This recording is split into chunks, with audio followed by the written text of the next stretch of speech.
Hello guys, welcome back to this channel. Hope everyone is fine. On that note, let's start this video. So this is week 3 assignment of the course The Joy of Computing Using Python. So guys, for the past 5 years we have been uploading solutions for many courses including this one as well. So we have uploaded the first 2 weeks courses as well, so you can refer to that. So this is week 3 assignment guys. So please watch the video till then. Don't skip the video guys. You may miss some content if you skip the video, and definitely subscribe our channel and definitely like the video guys. Then only our videos will reach other students who are in need. So please subscribe our channel and please share this with your friends and classmates. Let's see the first question. Which of the following is there are false statements? False statements. So for first question I have got three probable solutions. The first one is first option. Lists are fixed in size. They cannot store more than 1 to 1024 values. So it is the false statement. Next, second one, and the other one is fourth option. So these three are the probable solutions for first question. Now let's move on to the second one. So guys, these are completely our probable solutions. If there are any changes that come to our notice, we will definitely update that in the comment section. You can also point out the solutions if you feel there should be any changes to be made, so we can review that.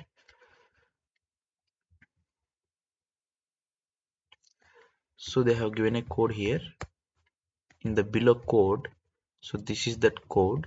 So they are asking what should be the value of n such that it should print 10. So for second question the answer is 10 itself.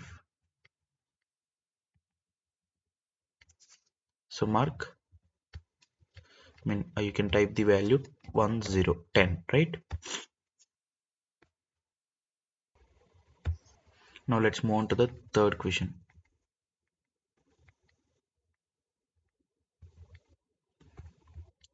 From the previous question, for what values of n is the number 25 appended to list A?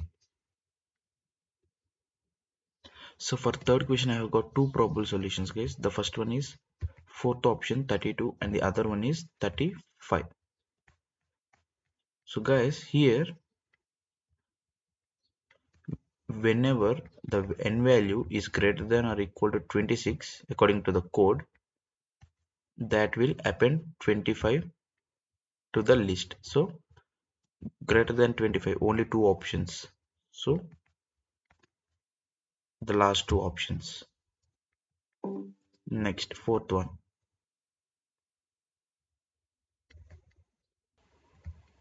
So fourth question guys, what does the following code perform? So for fourth question, third option is the probable solution. It converts any input list into new list such that at odd indices the value is always even number, at even indices the value is negative. So third option. Next, fifth question. So fifth question is based on the second option of the previous question, this one, right?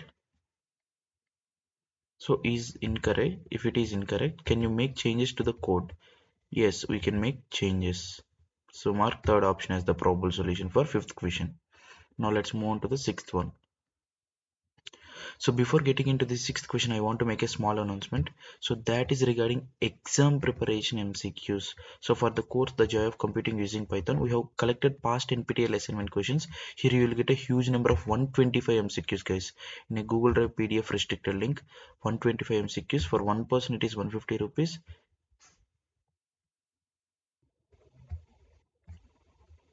If you take this along with your friends or classmates for 5 persons, combined it is 500 rupees guys. So please ask your friends and classmates to form a group of 5 members, and one person from your group mail me to this email id bk179417@gmail.com.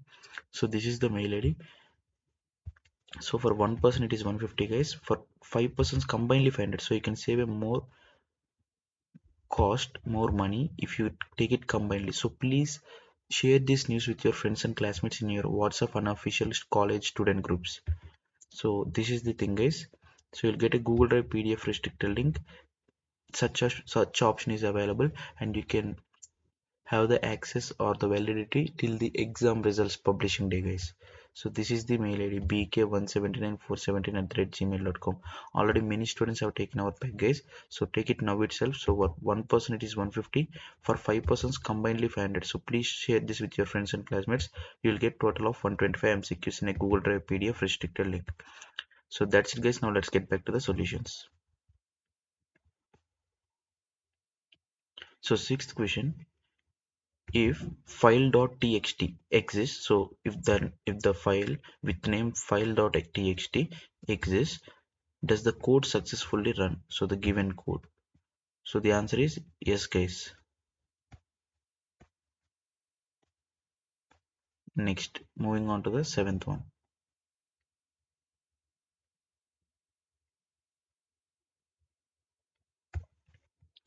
Which of the following are examples of social computing?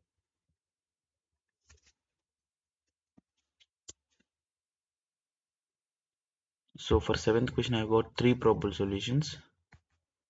Third option, Quora. Fourth option, Twitch. And next, second option, Wikipedia. So these three are the probable solutions for seventh question. Now let's move on to the eighth one.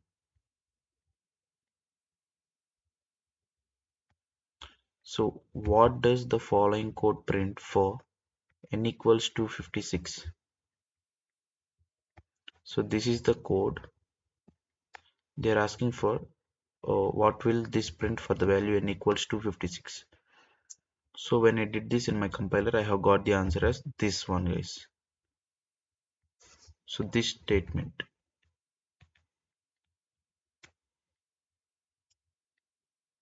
So first option, Python is boring. So first option is the probable solution for eighth question. Now let's move on to the ninth one. From the previous question, is a dot sort responsible for printing of either of the two possible sentences or not? So for ninth question, second option is the probable solution. No, it is purely dependent on variable n. So mark second option as the probable solution for ninth question. And moving on to the final one, 10th one, what does the code in question number 8 calculate? So if values of k and b are different, then you have to type enter 0, else you have to give the value of k for if n equals this one. So I have done that. So I have got the answer as 51, guys. It is 57. So friends, these are the probable solutions for week 3 assignment of the course The Joy of Computing Using Python. So guys, hope this video helpful for you. If you feel the same, please subscribe our channel definitely like the video, guys, and please share this news with your friends and classmates, and definitely purchase this 125 MCQs Google Drive PDF restricted link pack. For one person it is 150. If you take it along with your friends or classmates, if you take it in a group of 5 persons, it combined price is 500 rupees, so you can save a lot, guys. So this is the mail id. If you are confirmed to make the payment, one of the students mail me to this email id bk179417@gmail.com. Already many students have taken our pack, guys. So that's it, guys, for this video. So keep supporting us like this. So until the next video, goodbye, thank you.